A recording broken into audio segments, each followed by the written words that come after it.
Well folks, welcome back to the workshop. Today we've got a wee well-travelled Makita saw on for repair. This one is the Twin 18 volt 36 volt Makita skill saw, and she must be out of the States. You can always tell with all the warning labels. XSH06. I'm not sure which model number equivalent to over here this one is.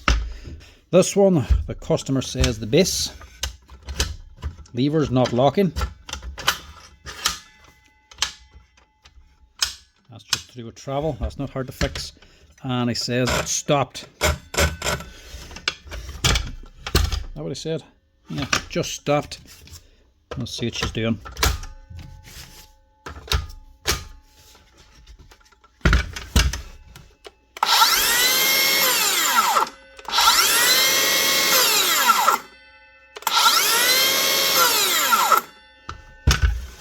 Just stopped, he says.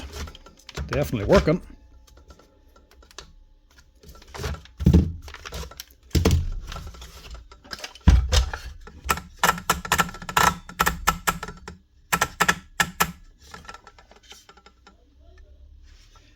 Maybe something going on in there. I'll have a wee quick look and see. Maybe he's mistaken. Maybe his batteries are flat. This here we can very quickly fix, but we'll just check in here first. It looks like somebody might have been at this already. Or I've been chewing on this bolt already. There's the lock. Good question. Where is the lock? Oh, there it is.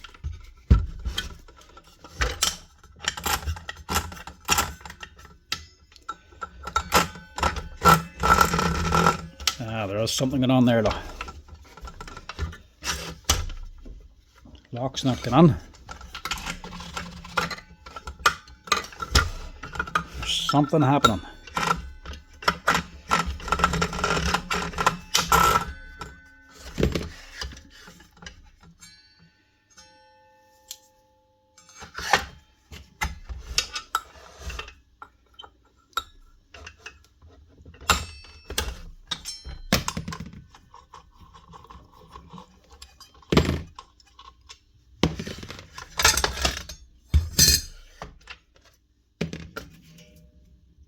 There's another problem. No, it's just using it the other way around. It's not a problem actually. That'll still work. He's using the packing flange to fit this here blade. 30mm center, but these are designed for a smaller center. But some of the Makitas you can't actually just flip them over, so that'll still work fine. Or you can actually use this here, which is probably a 16mm center on the middle. You can use a packing flange, take it out to a 30. We can have it this side and have it at 20mm to sort of cover all bases. So spring clip on here. Never worked on one of these either, by the way. First time seeing one, I'm assuming so anyway. Doesn't look like any of the normal models that we're used to seeing. Pull that off. Just take a wee look to see where that spring's going. It's just hooking on there.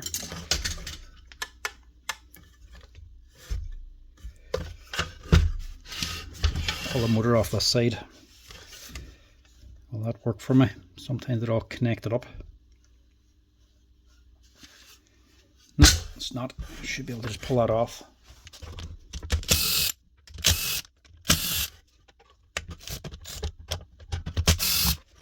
Four bolts. And this should separate. Should be in the main word. What else am I forgetting there? This is connected just to the aluminium base now, and that's connected to nothing else. Well, apart from this.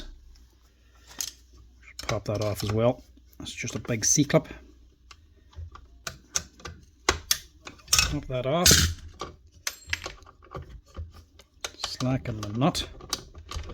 And the handle should come off. But it's also jammed. The ends with must have mushroomed or something. Get that off. Take off this nut and bolt.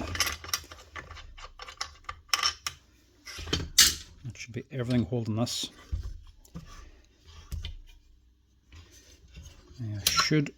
I'll just prise this up.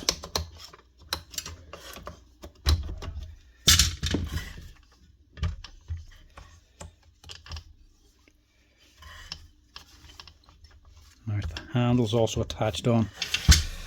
So we have to go on here too.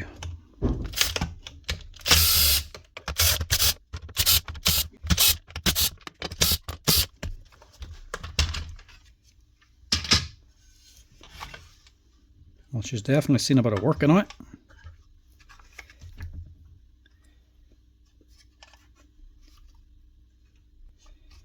I'm assuming there must be a screw holding this down to here.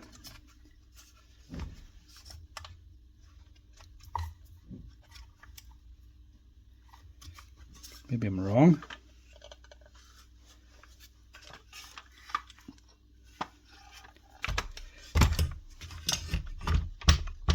Ah, there has to be.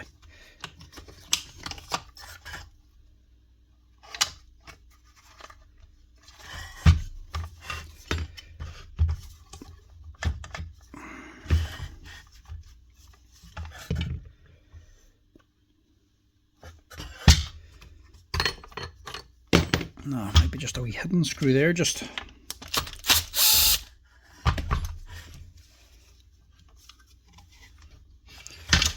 No, it's just the handle actually. Just to pop that off.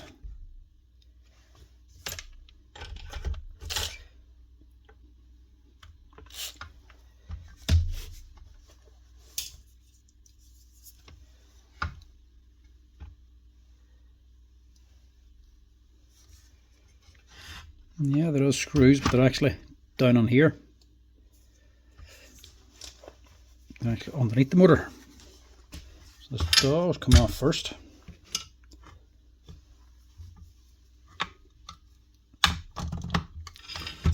We're just going to have to prise it up.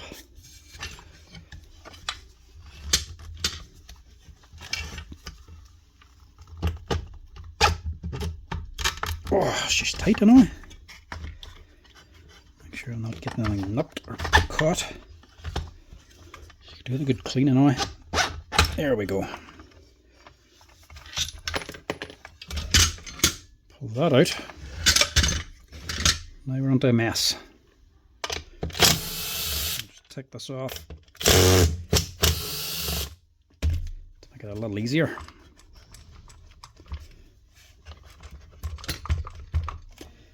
Three of them.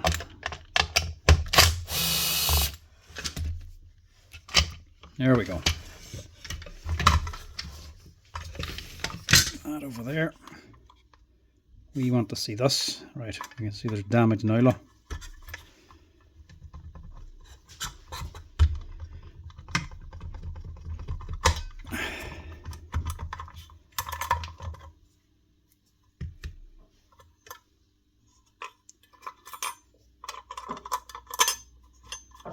There's what's wrong there. That screw is just backed out and got caught on the fan. So that's come out and caught here, look. And just melted the plastic.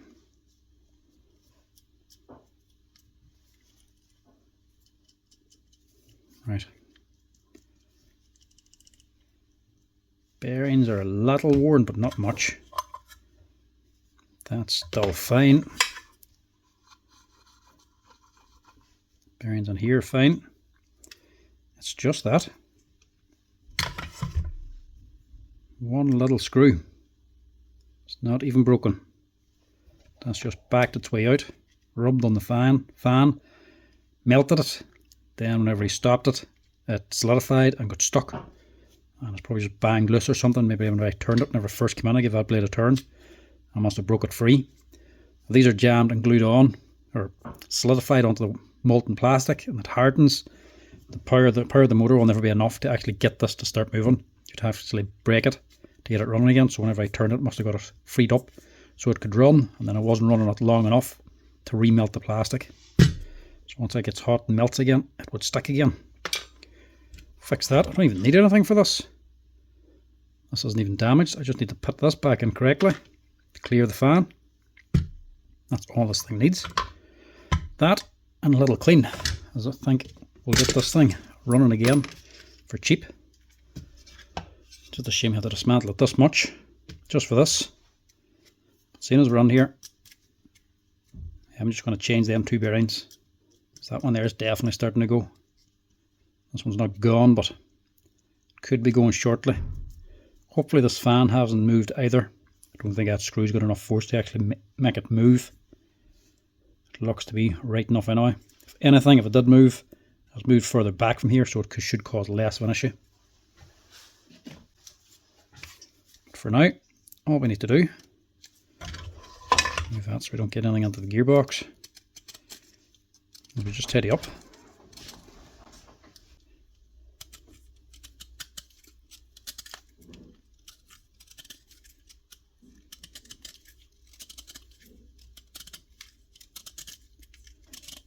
Looks a lot worse than what it is.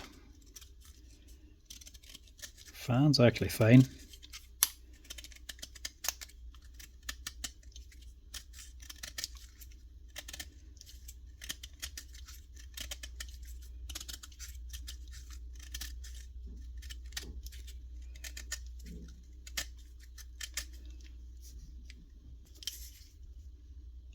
That should be grand.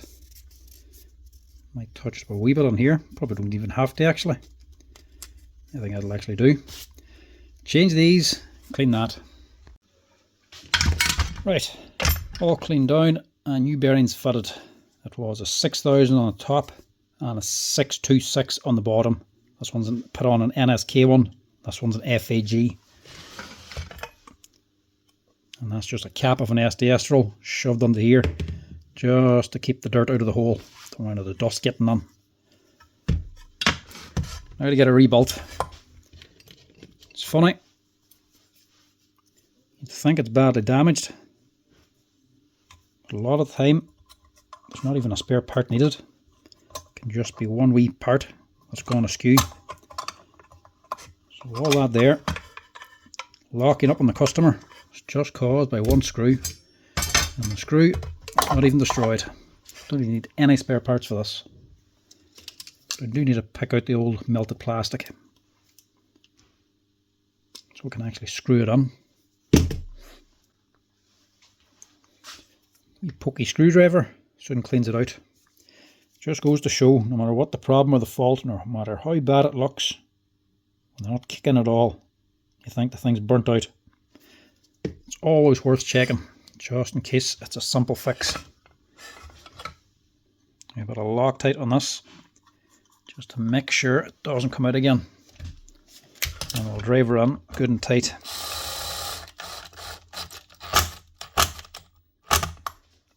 Not too tight. We don't want to strip out that aluminium housing. That's it. Just a wee shoulder in that to lock it tight against the housing, but leave enough of a gap so this could still slide against it. And that's it basically. That should hopefully be the problem sorted. All the places for me to sit that down on top of the screws.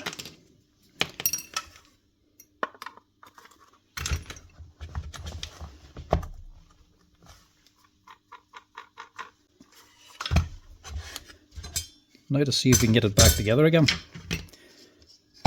That's going to be the fun bit.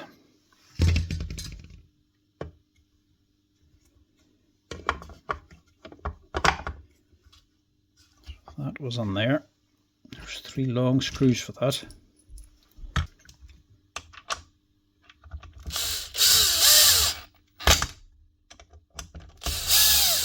That's better.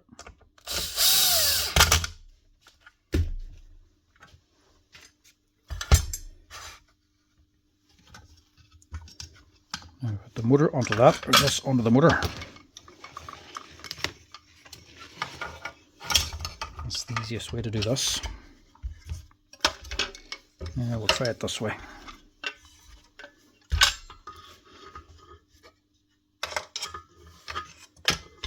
Just be careful because she will want to snap on.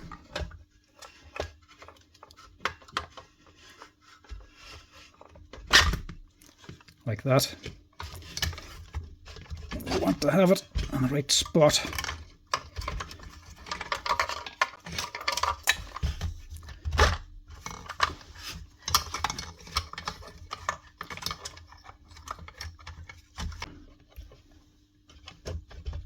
You're not crushing any wires.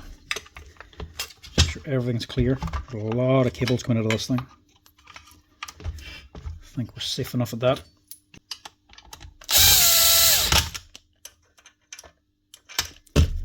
It's not that hole, it's this one.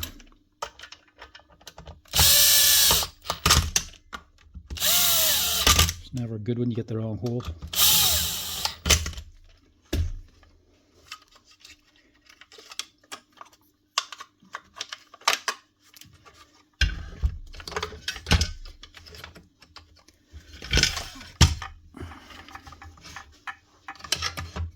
Now to get everything back in.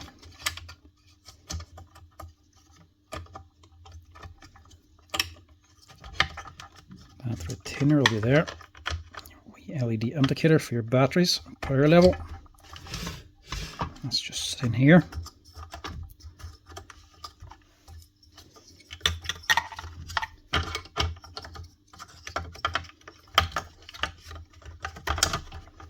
And this goes all the way down and around.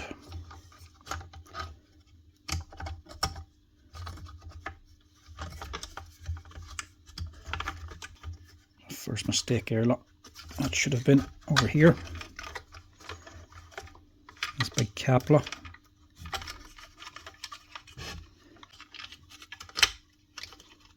And it was actually sitting down there, and it actually had a housing for it.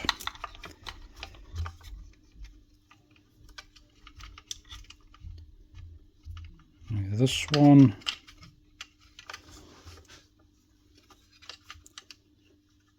Yeah, it must have been up in here.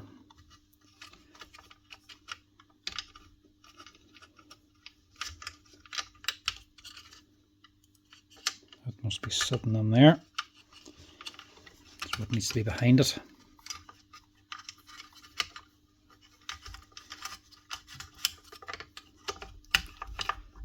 That's better.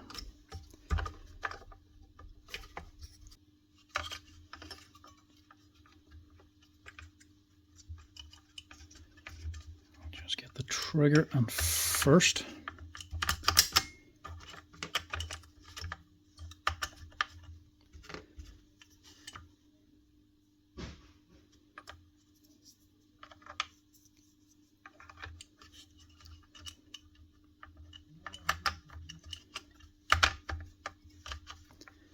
And this boy, the spring's actually built onto the back of that little lever, so you can push it either side.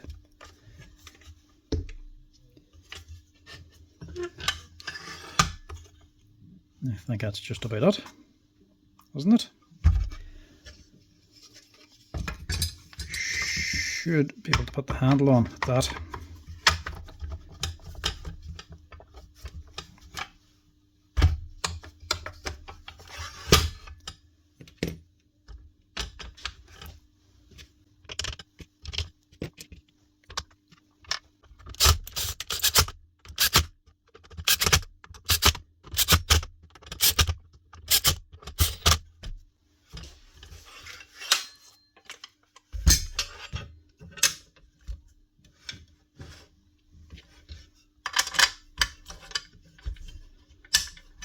This back into place first.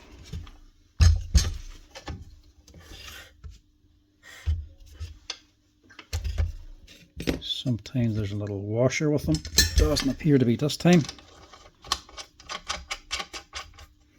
To set this, you just want to set it so that,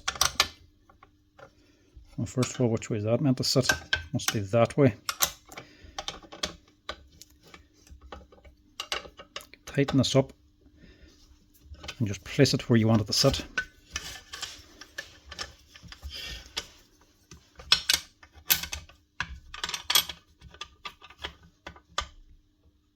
That's now tight.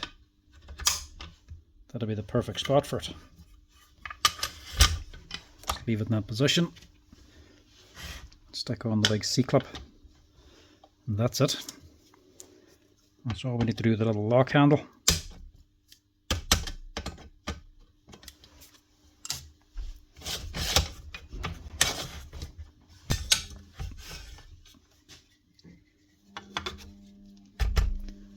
Snip handle then, it's just one coarse thread screw. Hold that on. It actually locks into position. It's not just held by the screw just holds it in position. It's actually interlocking onto this. So it's actually quite solid, as if it's part of the body.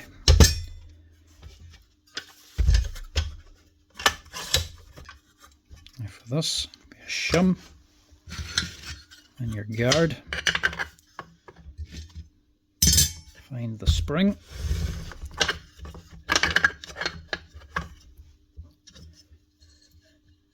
And these are hooked on from the back.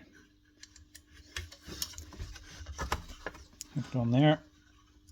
Hooked onto the body. And pull it around to clear this bump.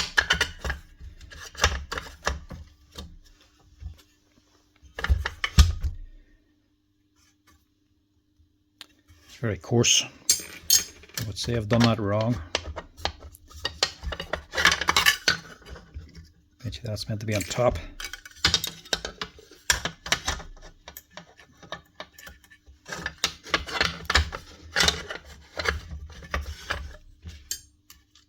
Yeah, it looks better.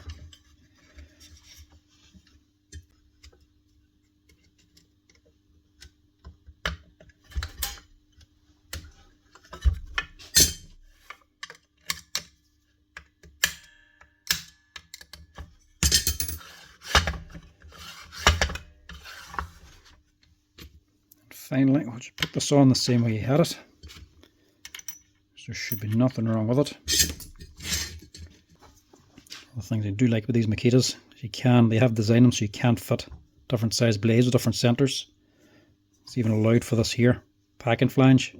There's a lip on this look the flange can fit into. It still has an edge to fit onto the blade. So it's only clamping the blade.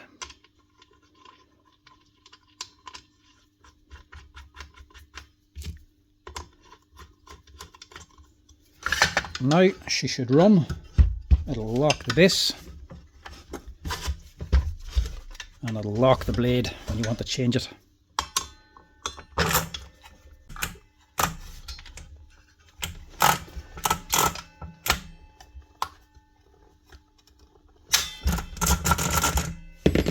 Look at that.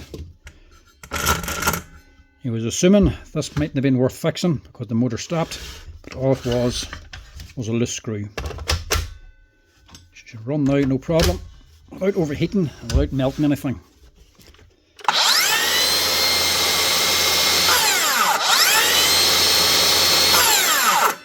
Look at that.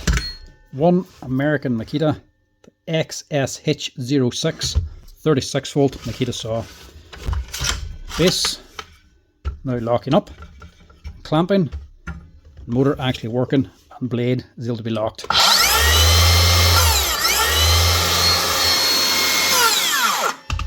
Very nice machine.